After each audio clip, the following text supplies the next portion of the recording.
السلام علیکم ورحمۃ اللہ وبرکاتہ۔ شروع اللہ کے نام سے جو بڑا مہربان نہایت رحم والا ہے۔ امید کرتی ہوں کہ آپ سب خیر و عافیت سے ہوں گے۔ میری دعا ہے کہ اللہ تعالیٰ آپ سب کو صحت و تندرستی والی خوشیوں بھری لمبی زندگی عطا فرمائے اور اللہ ہمیں اپنے سوا کسی کا محتاج نہ کرے۔ آمین ثم آمین۔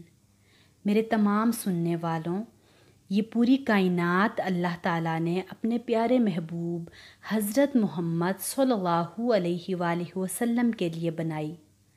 آپ صلی اللہ علیہ وآلہ وسلم کی شخصیت معجزات کا سمندر ہے، اور اس ویڈیو میں آپ سب کو آپ صلی اللہ علیہ وآلہ وسلم کی خصوصیات و معجزات بتاؤں گی۔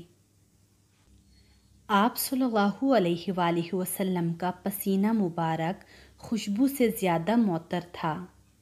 آپ صلی اللہ علیہ وآلہ وسلم جس جگہ بیٹھتے بعض اوقات درخت کا سایہ اس طرف جھک جاتا تھا۔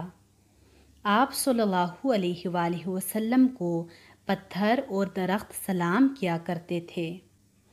آپ صلی اللہ علیہ وآلہ وسلم کے خطبہ حجۃ الوداع کو تمام موجود صحابہ کرام رضی اللہ تعالیٰ عنہ نے بیک وقت دور و نزدیک سے برابر سنا۔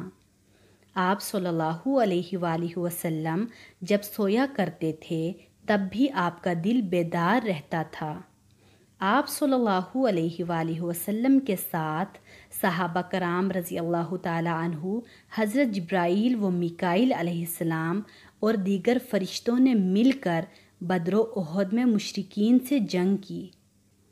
آپ صلی اللہ علیہ وآلہ وسلم کی دعا کی وجہ سے حضرت انس بن مالک رضی اللہ تعالیٰ عنہ کا باغ سال میں 2 مرتبہ پھلتا تھا، اور اس کے خوشبودار پودوں سے مشک کی خوشبو آیا کرتی تھی۔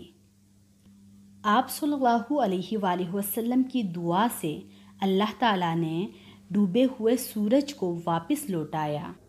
آپ صلی اللہ علیہ وآلہ وسلم کا لاب دہن مبارک کڑوے پانی کو میٹھا کر دیتا تھا۔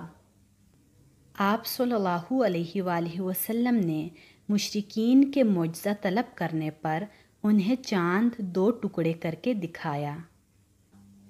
آپ صلی اللہ علیہ وآلہ وسلم کے مبارک ہاتھوں کو نماز کے بعد صحابہ کرام رضی اللہ تعالیٰ عنہ نے اپنے چہروں سے لگایا، یعنی چوما تو انہوں نے مبارک ہاتھوں کو برف سے زیادہ ٹھنڈا اور مشک سے زیادہ خوشبودار پایا۔ میرے تمام سننے والوں، امید کرتی ہوں کہ یہ ویڈیو آپ سب کو بہت پسند آئی ہوگی۔ یہ ویڈیو خود بھی سنیں اور ثواب کی نیت سے دوسروں کے ساتھ بھی شیئر کریں تاکہ اس کا ثواب آپ کو ہمیشہ ملتا رہے۔ اپنا بہت سارا خیال رکھیے گا اور اپنی دعاؤں میں ہمیشہ مجھے یاد رکھیے گا۔ اللہ حافظ۔